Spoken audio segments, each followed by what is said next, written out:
All right, folks, welcome to the podcast. It's the Crack House. My name is Mike O'Sullivan. With me today is a guy I saw a couple of weeks ago. I've actually been a fan of his for a while. Used to listen to him on the Bonfire way back when. And he's got his own show now on the Raw Report on Sirius XM Channel 99. He also does the DYM podcast with Sean Donnelly. It's actually now part of the Laugh Button Network, right?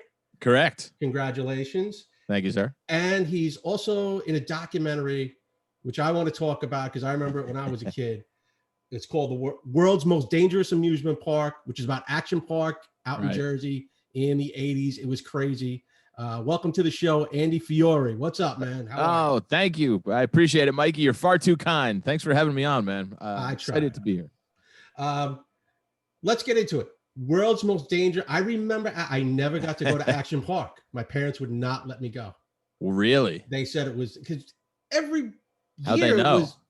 it was so many. I mean, it was all over the place. It was always there was always some news story every year on like the local Queens news. I mean, like Channel 7, Channel 4, Channel whatever them, of some kid either. Remember the Alpine slide? Boy, do I. Some kid would eat it on the Alpine slide or getting shot out of tube and breaking his neck. And every year there was some horror show. And Jersey's like notorious for that. Like, I guess so. I mean, do you remember Long Branch, New Jersey, when that haunted house burned down and all those kids died? I mean, all this stuff sounds familiar. That was like early 80s. I mean, I know I'm older than you. But I think that was like early. I'm 40. I'm 48. So, I don't remember the Long Branch fire, but I mean, you hear all sorts of stuff like that growing up. Action Park, I don't know if my parents knew its dangers and didn't care, but we went anyway because I think it was a cheap alternative. You know, where we were in North Jersey was about 2 hours from Great Adventure. Yes. Which was a reputable, law-abiding amusement park with safety and inspections and all that stuff. Vernon, New Jersey, where Action Park was located, was about a half hour from where I grew up in Morristown, New Jersey, and cheap. And I think that's all my dad cared about. So he might have seen the same news stories, but just cares. Hey, we'll risk it to save. I'm going to save an hour and a half commute. We're going to go here exactly. Instead. And that place was huge too. I went there. Sure. After it closed down, and then it reopened again under something else. I remember going there after that, like in the early 90s. Mountain Creek, I think. Mountain Creek, yes. Yeah. And it was kind of a little safer, but Right. It's a good piece of property. In the wintertime, they used to call it Vernon Valley, Great Gorge. Yes. It used to be a ski mountain. Mountain even sounds like too much of a word. But we used to get hurt there in the summer on all the slides and the water slides and there wasn't like roller coasters per se, but the Alpine slide, what you mentioned, was just a go-kart on a concrete track, essentially. Good luck. And then in the winter, you would be able to go skiing and snowboarding.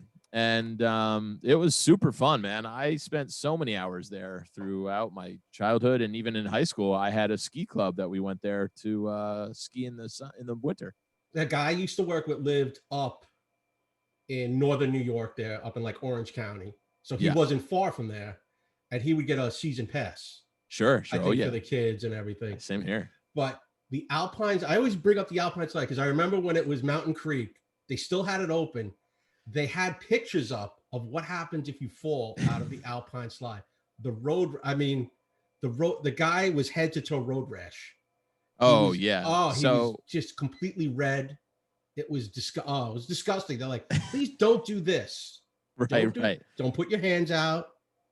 Yeah. They had, the way I remember it, was 2 separate tracks. You had to be 15 years old to go down one of them for adults. And then the other one was for kids. But it didn't matter because the things you sat on to try and paint the picture was this little sled with wheels, essentially. And it had a handbrake in between your legs.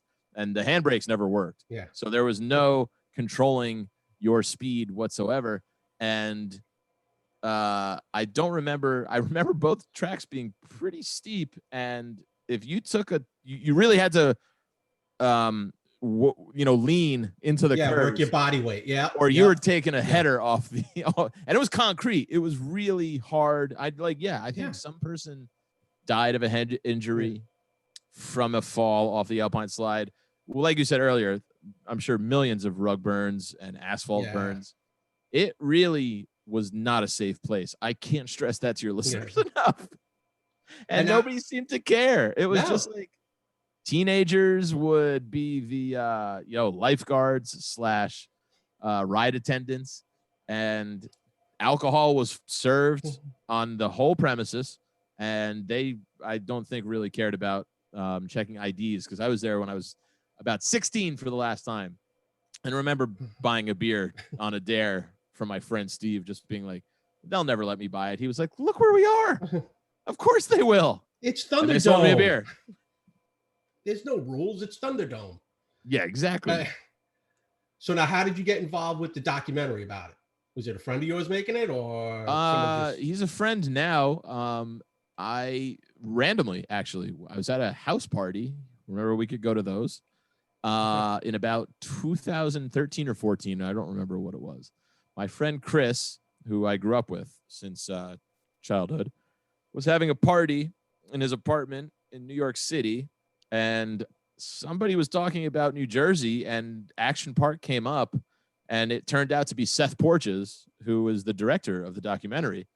And we just got to talking. I said, yeah, staple of my childhood. I'm from North Jersey. He said, come down. We'd love to hear your stories. We'd love to put them in the documentary. And so, I did. And that original documentary went viral really quickly. People came out of the woodworks for that. And then I taped for the HBO Max documentary that's out now, but got cut out of it. They were like, sorry, man, we went with another comedian. They wanted to make it more serious. So my part got cut out. I got paid, but still, same director, Seth Porges, good guy. So I still haven't brought myself to watch that thing, because I go, it could have been it. But I hear it's great. All right, cool. You and Sean do the DYM podcast. Yeah. Which I got a bone to pick right now. Yeah, many people do. Kevin Smith is the David Mamet of garbage. Yeah, he's not a great writer. Listen. That was my. That was my 20s, man. That was my. It was my teens. He likes to trick people into thinking that he's a good writer. But then, when was the last time you sat down and watched a Kevin Smith film in your adulthood? I saw those last Canadian trilogy things he's trying. I saw Tusk. Oh, I don't even know what that is. That's not bad. I've heard of it. It's a horror movie. He loves Justin Long now. He uses Justin Long. How can I give him any credit? He loves Justin Long. He loves Justin Long for some reason. He keeps putting him in these movies. Justin Long is a podcast guy who goes up to Canada to interview Michael Parks. Okay. And he's like this creepy guy in a castle. And spoiler alert, he turns Justin Long into like a human walrus hybrid. It's creepy. I'm with you. I'm still listening. The whole movie. And then Johnny Depp shows up as a weird French detective. Okay. That's like pretty on point for Depp. It is. If you want, like we've all watched his deconstruction lately, his fall, if you will, in a way. This is kind of like, but I will hit. All right. Kevin Smith's daughter is in it. Yeah. Her best friend is Johnny Depp's daughter in the movie. Okay. So I think it was like, want to do a movie? Yeah. Call in a favor. Yes, exactly. My point is, I grew up on Clerks and Mallrats, which I still love Mallrats, and those early Kevin Smith movies, which I adored as a teenager. And if you go back and watch them now, you just go, oh, I thought this shit was genius when I was a kid. And now I'm just like, oh, this is schlock. You know what I mean? And I'm tired of seeing him in his stupid fucking backwards baseball cap. We get it. That's your thing. In his hockey jersey. It really irks me. That more than anything. But what you guys did talk about, and it was true. It doesn't carry over from the 90s to like the writing of it. Yeah, that's no. Because I even watched Chasing Amy's been on a lot. Oh, and I've been. That's why I think what led me to that whole discussion was I saw Chasing Amy recently. Yeah, it's so weird watching like young Ben brutal. Affleck is weird. I was cringing, just getting douche chills. Oh, I couldn't stand it. I walked out of the movies in 1997 going, that's a brilliant piece of art that I just saw. And I saw it recently and was just like, what the fuck did I get hit on the head? Oh my Lord. What a piece of shit. But everybody to each their own, man. I still, those last couple of the Tusk movie, and then he did the one with his daughter and Depp's daughter, like a spin-off movie of those two called Yoga Hosers. And that was just, what are we doing? It's all Canada and it gets weird. Trying to get his daughter a SAG AFTRA card. I think he's doing all right. But. I saw the Jay and Silent Bob reboot and it was like, I guess. It was. I'm glad he keeps his friends working. Yeah. That's nice. He's like a poor man's Adam Sandler. He gets like all his buddies. That's not saying much. Because Adam Sandler hasn't made a good movie since fucking Happy Gilmore. Maybe Big Daddy. Did you watch Uncut Gems? Yeah, but that's not him. That he made them. He's an actor in it, but that's the Safdies, you know. I love the Rich Voss story. It was an amazing movie. He did look like him. Dumb Voss. But that was the Uncut Gems. It was just a little too long, and it just seems like he's got that Netflix deal, so he just pops up with the last. What do you do? The Halloween. Hubie Halloween. I know, garbage. It's just they're just fucking printing money for him, and it's like good for you, but come on, man, put a little effort into it. Don't you care? I don't know. I don't think so. Give me the opportunity. I'll make something quality. I'll see Andy Halloween. Yeah, come on. I actually had an idea to write an action park movie before like they did that terrible Johnny Depp. I had like an outline for it, and then my laziness never made me write it. And then they not Johnny Depp. What's his name? Johnny Knoxville. I Johnny saw Knoxville. That. I did watch that because I knew it was based on Action Point. Park. It was called. Yes. And it was on recently, and I couldn't get through 10 minutes of it. It was just so atrocious. I couldn't even handle it. It was super, very slow. Right. So, and then they made the documentary again. That I don't know if I mentioned I was cut out of. So I never got around to writing the screenplay, but I had that idea years and years ago. I was like, this will be a great, hilarious movie. I still think it probably could be to if he's done well, but Johnny Knoxville's not a comedian. He's a fucking stuntman. Stop trying to do comedy. I'm sorry. I'm very bitter all of a sudden. Let it out. Let it out, man. Now, speaking of like huge pieces of shit movies, I saw the other day I'm flicking around on Netflix, the original Clash of the Titans. I saw. Ooh. 10 minutes. I gave it about 10 minutes. I don't even know if I've seen the original. A young, vibrant Harry Hamlin. Laurence Olivier is in that movie. Wow. I definitely haven't seen it. Yeah. Zeus, I think, or whatever in it. A lot of English actors. Burgess Meredith. Oh, classic. So the effects in it are completely just horrible. They have that guy Ray Harryhausen, who's like the father of all that stop motion stuff.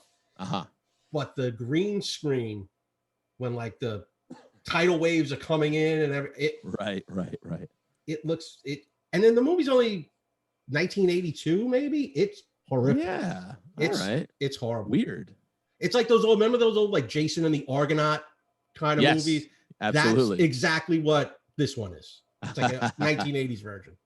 Oh, very bizarre. Yeah. It sounds like that's something they'd watch on Mystery Science Theater 3000. Oh, yeah. I could definitely see them going through and just breaking it down. Now, you grew up in Jersey. Yes. Morristown, New Jersey. Okay. As a guy from Queens, how far is that from the GW Bridge? That's the only way we know Jersey. Half hour. Okay. Straight west. Yep. You run right into it. So you grew up on Channel 9, basically. Yeah, Channel 9, UPN was UPN for me. Channel 11 was WPIX. Yes. That's so now, was my go-to for seeing a lot of movies at too early of an age, you know, because times were different back in the 80s when they would just, ball game would get rained out and they'd throw on The Shining, and at like 3 p.m. on a Saturday. And I'd just be watching it. And that was one of the ones I remember being very young and seeing that and being like, I know something is off, just being terrified. Cause it's like, it's not super gory. There's a lot of blood, but it's more like weird. And if you're a kid, you just go, something doesn't feel right, man. It's eerie and spooky. It is the creepiest, one of the creepiest movies. Yeah, like the pacing I remember fucked with me because I was just like, what is gonna happen? Yeah. Oh God, it still fucking torments me. And that last scene is creepy as all hell. Yeah, it's great. He's just sitting there in the snow. I love it. I have the last. I don't know if you can see it. The picture at the end. Not great for radio. Yeah, but that's the very last shot of the film, the close up on the July 4th. Well, let's see this. This is going out on YouTube, so it'll be out. So and I have another Shining thing in my kitchen too. I got real drunk at the beginning of COVID, and Instagram ads started to like really hit home to me. I was like, I need that. And then they came like 3 months later. I was like, I forgot I bought these. So I found a home for it. Yeah, I think I saw the original Shining on HBO when I was like 10 or 11. Yeah. And it was definitely... Woo. Look at you growing up in a premium channels household. That was it. You had to flick. Did you have the thing where you had to flick it in the back of the TV to get HBO? No, I never had premium channels. We never had any sort. We had basic cable, and we were lucky to have that. Well, that's what we had. We didn't even have cable. We had your regular like 2, 4, 7, 9, 11. And then if you wanted HBO in Queens in the 80s, you had to get this little adapter. It was a cable that ran out. Oh boy! And then it got connected to the back of the TV. You'd put on channel, I think 3 or channel 6, and then flick a switch in the back. We didn't get real never cable. Heard of that. When I would go over to my friend's house who had it, they just had it as like another channel. Or at least that's the way I remember it. You could be very well. I just didn't grow up with any of those things at all. We didn't get Queens. Do you remember I had like a brown box that was the channel changer. It was like a little dial that moved up and down. It went from A through J and then like 0 through 13. It was weird. They had the alphabet in there for some reason. Was that the one too? It had like channel L tonight. I think was that the one too? It had like the 10-foot cable from the TV, and you could bring it up to just a brown. It looks like a lunchbox. Yeah. Weird times. Yeah, Queens had like no cable till like regular till like 1989 and 1990. You could buy that little box, and then there was. Are you old enough to remember WHT? I don't know WHT. I feel like Jersey and Queens might have been a little different though. Yeah. We got enough New York channels, but I don't know if I remember that. What was that one? WHT was a pay channel. It was like a giant radio box, like an old school, like something your grandmother would have. And you put it on top of your TV, and it was the same thing. You'd click to channel 3, and all you got was either like movies and some sporting events. Oh no, we had none of these things. And at night was adult time. But WHT was, I don't know if they were part of the moral majority. They had a key that you could lock. My parents would lock it at night so we couldn't watch anything. So that's amazing. All like the Skinamax movies, never got to see. Got nothing. Beautiful. None of that. I had none of that. I had all the basics. Very, very basic childhood TV as far as TV goes. So now, like I said, we're a little bit age difference. Did you grow up watching Benny Hill then on Channel 9? No, I didn't know what Benny Hill was until I became an adult. Really? Yeah. I don't know what this Channel 9 sounds like an amazing channel. I don't Channel think 9 was great. Yeah. You had, they used to have the Met games. WPIX had the Yankee games, and Channel 9 would have the Met games. Okay. Well, that's why I'm a Yankees fan. Maybe that's why. Yeah. All right. So now, since you don't know anything about Channel 9, we'll keep it moving. We'll keep it moving. How'd you get started in comedy? In comedy, I got started in college. I went to Villanova University right outside of Philly. And I was a senior, and I was a huge fan of stand-up my entire life, even when I was a little kid. I actually do remember watching like MTV Half Hour Comedy Hour. Mario Joyner. Yeah. Yeah, I remember and that. Early, just I loved stand-up. I just thought it was this funny, unique thing, and I always appreciated, even as a kid, like how they were finding turns of phrases, and I'd be like, "That's hilarious."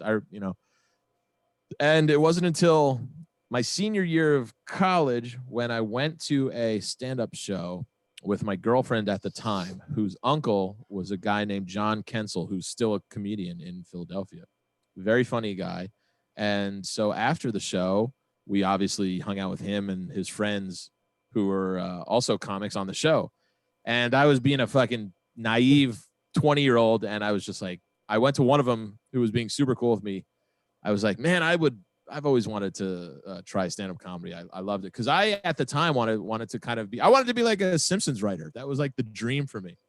And I was like, man, I love comedy so much. I always wanted to try stand-up. And he goes, we have an open mic every Wednesday at the Comedy Cabaret in Northeast Philly. Why don't you come? And it just like didn't cross my mind to do that until then. And he was super cool about it. He's like, yeah, come down. Nobody gives a shit. It's, try it. So I actually went down and watched the show like 2 or 3 times. And it was a pretty good open mic. Like there were people there and everybody seemed to know each other and it was really supportive. And so after about 3 weeks of just going and watching, I just tried to write what I thought was 2 minutes of material. And I got up and did it. And it went okay enough for me to be like, I got to keep doing this. I really love this. And then I just kept with it. I moved back to my parents' house after graduation, moved back to New Jersey, and close enough to New York City. I started going into the city. I started doing bringer shows, essentially. And then I just never stopped, essentially. But I started in college. That was the first time, just basically on somebody telling me, just going, well, why don't you try an open mic? And I went, oh, okay. That's all it takes. And now that led pretty much to like everything else for you, right? It's pretty much open like the serious show and everything like that. It's kind of like led into that.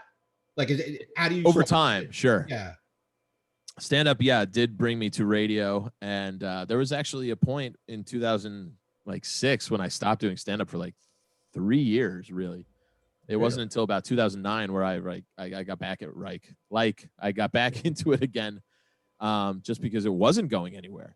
And about that time, it was another comic who you might know, Andy Pitts, great comic, still working comedian. I had worked with him at Rascals in West Orange, New Jersey, which is a club that's no longer there. And this was about 2003. And then, you just kind of bum around and get as much stage time as you can when you're a young comic, which is the most important thing. And I was just getting frustrated with it. And this is back in those times. There wasn't a produced show at a bar every single night. There wasn't that many opportunities for young guys to get enough stage time outside of like open mics. But again, that scene wasn't really what it is today. Now you can walk out your door and, there's a rooftop. Well, I mean, in before COVID times, you could go to 5 mics a day. That wasn't necessarily how it was back then. So I saw in Elle magazine, I don't know if you remember that in the city, it used to be this little kind of basically a miniature Time Out New York kind of guide. They used to list a handful of stand-up shows. And I saw there used to be a show that Sam Morril and Harrison Greenbaum used to host together. And it was in my neighborhood in the East Village where I lived at the time. And I saw that Andy Pitts was on it. And I go, you know what? Let me go down and say hi to Andy. And I went and saw him, and it was great. And I got that itch to get back. It's all it took was for me to see my friends doing stand-up again. And then he went, hey, come with me. I'm going to do a bar show right after this. If you want to come, you'll meet the chick who runs it, this girl, Carolina. And if you want to get into it again, she'll probably give you stage time. Because he knew me as a decent enough comic at the time. He's like, you could probably get back into it fine. So he vouched for me. And that was kind of what happened for me to get back into doing that. Then I went full bore after that. I went out every single night, and it was just the rekindled love affair. And then after a few years, I started getting into radio and working at SiriusXM, and that was about 9 years ago. So, Sorry Wow. for that long-winded, boring story, but No, that was great. And you gotta remember it's too, a like circuitous route. you really, hey, well, that's your job to talk to people, right? Right. So that's your job. You did very well. Thank you, my friend. Thank you. That was good. But you got to remember too, when you were doing it like 02, 03, that like 03 scene, there's really like no social media either. Like you really got to None. hunt. You got to None. hunt. Literally none. There's not a thing then. I remember friends of mine that did it. They used to buy Backstage magazine, Mm-hmm. Yeah. and you would have to do it. It was like classifieds, and Yeah. you would have to It look. really was. There was sometimes even the Daily News. My friend would buy the Daily News, and there used to be a little want ads for actors and extras. And every now and then they would throw in something like open mic at some restaurant or something like that. I know. I'm old enough and you're old. I've gotten a job out of the want ads in the paper. You know, like I've gotten jobs where people are like, what? Oh, yeah. What's the paper? I go, there was listings for jobs. I've worked in a deli. One of the greatest jobs of my life I found in the Daily Record in Morristown, New Jersey, right out of the back of the paper. I'm still friends with the guys today. This is 20 years ago. Did you have the bylines out there for cars? We had the Auto Trader. Yeah. That was a big one. I also bought a car from the want ads in the same paper. I definitely bought a used car out of the want ads for sure. Yeah, we're getting old. We're getting old. That's all. Yeah, that's how I look at it. Think about it daily. How is it like performing for the troops? Oh, probably the best thing I've ever done in my life, to be honest. It was an honor, and I loved every minute of it, even the kind of scary times. Now, where were you? I was in the Middle East. I was in the thick of it. Yeah, this was 2016. Myself and 4 other comics we flew into Egypt. And we performed on a base in Egypt on Christmas, which was super cool too, just to see, your guys away from their families and just to see the appreciation that they had for us for coming during Christmas. And we went all the way through New Year's Eve and stuff like that.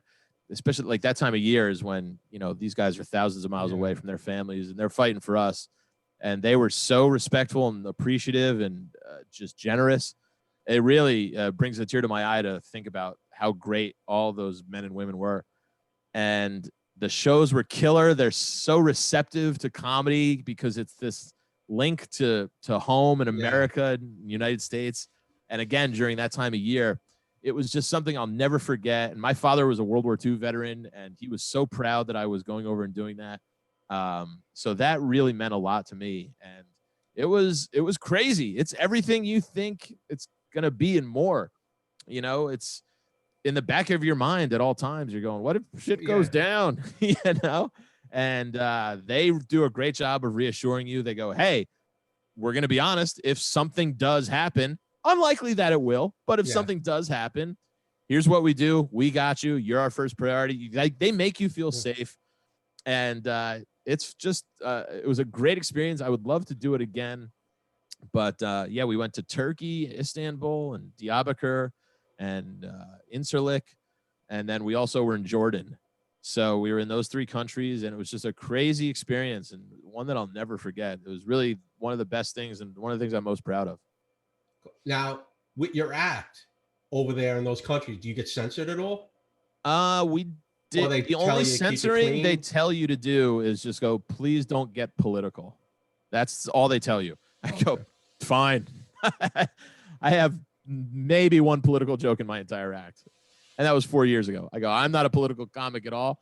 But yeah, it's just, you're like, yeah, of course. Seems like an obvious thing, but that's the only thing they ask you not to do. They go, we'd really rather you not, but they don't censor you at all. I know of other people who have done it. I think it depends on the country too, but they go, if the locals hear that, that's not good. So I think it's a case by case, but we had pretty much free reign other than politics. Oh, that's great. Yeah, it was great. So how do you hook up with Sean Donnelly? Sean and I, we knew each other for a long time, and he did Defend Your Movie. Now we call it the DYM podcast, but it was always started out as Defend Your Movie. He used to do it with a comic named Farrah Brook, and the original idea for the show was that they would have a comedian or a guest on to defend a bad movie that they loved. That was the original idea. And that's a great idea, and it was super fun, but it just wasn't sustainable after a while. You know, you kind of go through all the great bad movies that are out there, and then you go, okay, what do we do next? So the way it happened, I went on as a guest, and I'd known Sean for years for doing stand-up together. And at the time, Farrah, his co-host, was got a new job and couldn't really commit to the podcast as much as Sean wanted to do it. So it was a scheduling thing. And I had come on the podcast a few times, and Sean and I always had a great rapport together. And he goes, hey, man, if Farrah's leaving, do you want to co-host this thing with me? And I said, sure, let's do it. So that's really how we connected. And that was, I think 4 years ago now. Oh, but wow. That's how, I initially just went on as a guest, and we just kind of, the way things worked out, Farrah left, and I just kind of took over for her.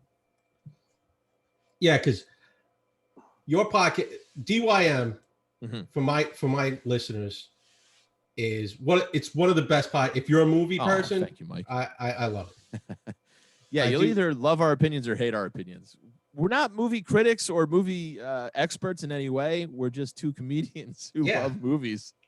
And so if that seems like it's your thing, we'll try and make things funny. And we tell stories now, and there's Seinfeld references.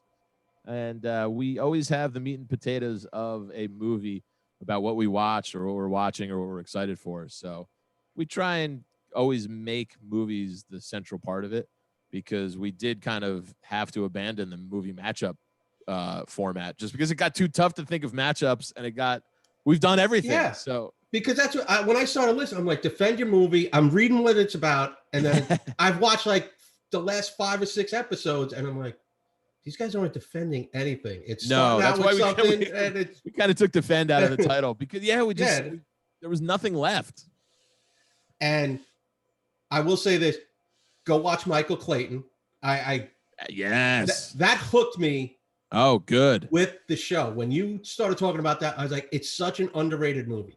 Oh, it really is. Like, it's unfair. It got lost. Yeah, such a great movie year. It was the 3rd best movie of that year, behind There Will Be Blood and No Country for Old Men, 2 masterpieces. And Michael Clayton is a masterpiece to me too. It just got overshadowed. It's a brilliant, great movie. Great movie. Yeah. I always love him as an actor in movies. Sidney Pollack. He kicks ass. Oh, me too. I love him in Tootsie. He is hilarious. Yeah. He killed when that scene when Eyes Wide Shut. Kaufman meets him. Weirdo. Yes. He is. I think that might have been his last movie, to be honest. Yes. Or no, obviously, or Michael Clayton might have been his last. I'm not sure, because that didn't add up. Yeah. I said something. I was like, oh wait, Eyes Wide Shut was like 99. Michael Clayton's Michael Clayton. Yeah, I think he died. Yeah, right after that. Again, we're not movie experts. I will make baseless claims and act like they're facts. You know what I like about your podcast? When you guys are talking, if one of you do make a mistake, I know enough to go, no, he's wrong. No. When you guys are talking about, that happens a lot. But when you guys are talking about, who is it? Michael Douglas's son or brother a couple of weeks ago. Yes. It was his stepbrother, the drug addict that died. Yeah, that was a story I had heard fourth hand. So I'm sure it was wrong. But how great is that? That's such a funny story. That is a very funny story. I do like that a lot. What kind of movies do you like? Since you do this podcast, what's like your genre? I will just give you my top 5 movies. My favorites are Jaws, Cool Hand Luke, Boogie Nights, Coen Brothers. I will just say as a whole, Fargo, Raising Arizona, Lebowski, obviously. Again, what we talked about, Paul Thomas Anderson is up there for me. I love Silence of the Lambs. I love. It's funny. I don't think there's one comedy, maybe outside of Blazing Saddles and The Jerk, that makes my top 10. It's a really dramatic list of movies, but it's like, I love the 70s. That's my favorite decade for films. I like drama and I like thrillers. And I like even horror sometimes, which Shawnee does not, my partner, but I love a good horror flick if it's done well. I don't like the kind of corny ones. Really good horror movies are I think, masterpieces to me. But yeah, stuff like that. I just, I don't know if you could classify one particular genre as my favorite, just because I hate to give you that answer of like, I just love anything that's great. I mean, I love mafia stuff, The Godfather's, Goodfellas. Oh, that's right. You guys were talking the Tom Hagen. Yeah. I like. I wish Disney now would buy that franchise, because they would do that. They would give it the Star Wars treatment, I think. Yeah. It's every character would have a movie. I know, it would be great, right, to see some of those like origin stories. But yeah, I don't know if I have a particular genre. I just love I mean, I mentioned 70s. Cool Hand Luke, I think is like 68 or 9, but I love all that stuff, man. Cool Hand Luke too has like a sick cast. Oh, it's great. All those inmates, the inmate guys were all like Dennis Hopper. Yep, he's in Harry there. Dean Stanton. Harry Dean Stanton's in there. there. George Kennedy wins the Academy Award for it. Of course, yeah. Strother Martin is great. Yeah, Paul Newman. He might be my favorite actor of all time, Paul Newman. But I loved him in Nobody's Fool. Oh yeah, it's a great movie. And you get to see Melanie Griffith's tits. How great is that? Yeah, it was a double. It's a great double bonus. win. It's a double win. But Jaws. You bring up Jaws as number one. My number one. It might be my number one. I can't knew find the movie a flaw by in it. heart. I knew the movie by heart at one point. I think I could write the script from memory. I don't see a flaw in it. I see a lot of Spielberg technique camera-wise that I it's like I notice something new every time. He really is a masterful storyteller in that movie. And obviously, if you know the lore behind it, it was kind of by accident because the shark didn't work, which led them to the whole, more the suspenseful aspect of it. But it turned out so beautiful and perfect to me. It's unbelievable acting. Robert Shaw's USS Indianapolis monologue is maybe my favorite 4 minutes in movie history. It's just so stirring. And again, like I have a World War II connection, and it's just a brilliant film. Everything works in it. It's just, I can watch it. I don't think I'll ever get tired of watching it. To me, it's Spielberg does a Hitchcock movie. That's what I love it, because you really don't see the shark till the end. He always tried to keep, what was it, the MacGuffin, he always called it. Yeah. And the Indianapolis scene, have you ever seen, there was a documentary about John Milius, the director. He wrote that scene. I think actually I know that a few people took their turn at it. And I think the one that we see, I think Robert Shaw ended up that might've been his influence. The one they ended up taking for the film was really Robert Shaw, who wrote that. And then I read that he was pretty well lubricated for it. Yes. That's in the Milius documentary. Yeah. Spielberg calls him up. He goes, this is going to be a big scene. I don't know how to word it. Milius supposedly wrote like a 15-minute monologue for him. Right. And then he was like, no, cut it down. Yeah. And it's perfect. The way they said he was when Spielberg called cut, like you said, he was pretty tanked, and he went up. He's like, did I fuck it up at all? And he goes, no, it's good. You're good. Right. Yeah. It was, such a, it's one of the it's a creepy scene. You don't see the shark. It's banging on the boat. And I read about the book. I never read the book. Have you ever read the book? Yeah, I have. Now, there's a relationship between the wife and Hooper. Richard Dreyfuss character. Yeah, right? Hooper and Mrs. Brody have an affair. Yeah. Hooper dies in the book too. Sorry. I mean, well, no, I don't know. It's not as good as the movie. Trust me. Yeah, there's a couple of things that are different, but you go, it's just like I've read The Godfather and I've read Wise Guys, which Casino's based on too, and you understand why they cut certain things out. You go, that wouldn't be great for the movie. It works and flows perfectly as is. Yeah, my friend and I remember reading the Godfather book, telling me about the Al Neri character. Yeah, when he dresses up as the cop at the end when he kills. My friend goes into this whole thing for people that don't know, and idiots like me that didn't read the book. Al Neri's character was a cop that killed, I think it was like a child molester. He like killed him with his bare hands or something I like think that. so. Yeah. And Al goes Neary. Yep. and then goes to jail. Uh-huh. And Don Corleone pulls him out. You did the right thing. You killed the Yeah. child. Who cares? Now you take care of my son. Mm-hmm. And that's why he made him the bodyguard. And that's why he was able to get all that police equipment at the end of the movie. Yeah. You really don't, yeah. you know.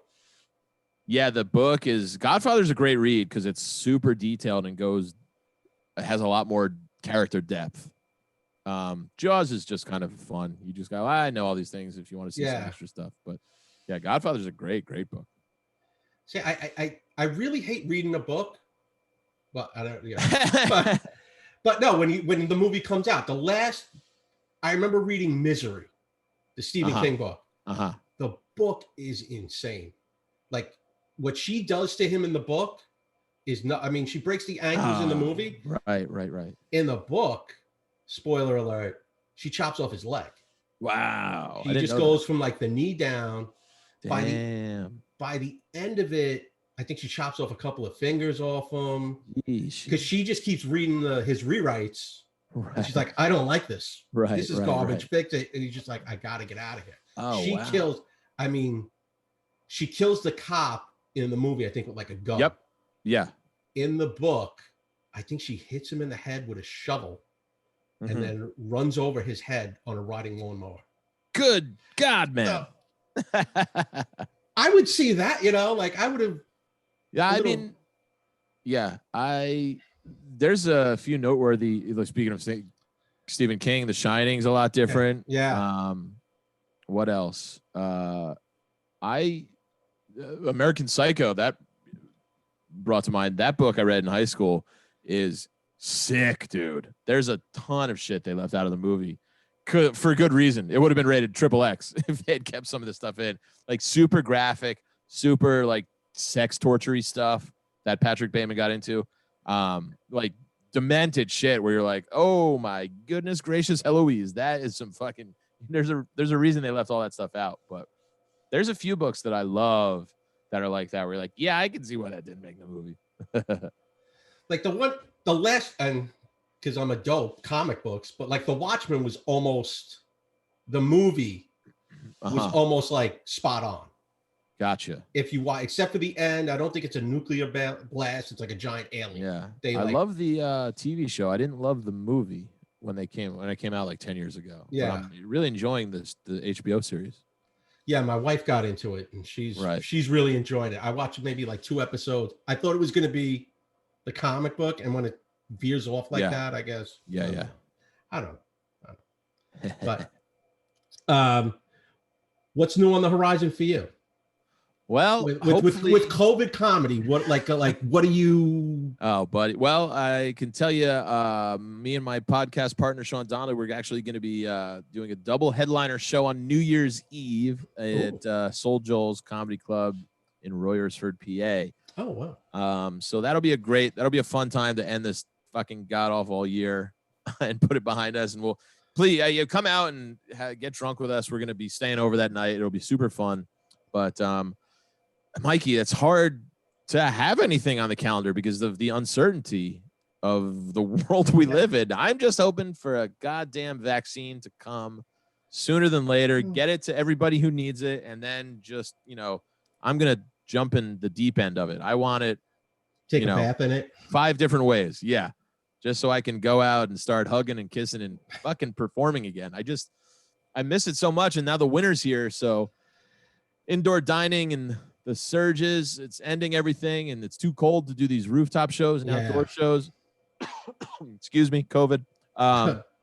So it's really a bleak time if you're a live performer, but I'm an optimistic guy. I think that, maybe by the summer we'll, the guys like you and me will have it, and hopefully that we'll get back to some normalcy by then. But we are, DYM is going, we're cooking at full steam, and we're on the Laugh Button Network, which we can't thank Bobby Kelly and Matt Kleinschmidt for enough. They cut up all our social media stuff and record it. It's been so much fun, really a breeze to do and work with those guys. And we have a great producer now, Mike Suarez, Mushy Mike. He's the best. And yeah, I wish I had something more exciting, but it's just the world we live in is limiting my. This is you're in Yeah, like my a endeavors. it's going to be Bubble Boy comedy soon, and I hope not, man. I hope I think we're gonna get through the winter and just like we're gonna take another break and let's everybody just cool out. Yeah. And, squash the surge again, and then we'll have the vaccine because we got the vaccine. Now we just got to get it to the people. Yeah, because it was like summer and fall. All right, you got to do outside stuff. You do the outside. Yeah, and that was great. I was outside today, and it's cold. Getting brisk. Yeah, it's a little, it's sweater weather. Absolutely. Channel 9 weather. It's Channel 9 weather. I can't believe. Oh, you're too young. You're too young. Yeah, You're a kid. I think so. Channel 9 was like a black network for me when I. Yeah, like Shasta McNasty. You had a Shasta McNasty show. Yeah, exactly. That whatever the hell that. Yeah, they just that. Yeah, when it went UPN, they just were like, "What are the first 5 ideas you have for television shows? All right, make those." Right. It was horrible, but I know you got to get out of here, so I'll start wrapping this up. Andy, where can we find you? What anything, social media, anything? Yeah. Just at Andy Fiori. It's ANDYFIORI, Andy Flowers. Andy Fiori on social. AndyFiori.com if you want to look at my website that hasn't been updated since 2019. And I have a show on SiriusXM every Thursday at 4 p.m. called The Raw Report. If you're a subscriber, you can listen anytime on demand and all that stuff. And they're always doing free giveaways. So tune in and subscribe. And then, the DYM podcast on the Laugh Button Network, anywhere you download your podcasts. Oh, cool. Andy, thanks for coming. Thank you, man. As always, guys, you can catch me, the Crack House Podcast, on Instagram, the Crack House Podcast, Crack House Pod on Twitter.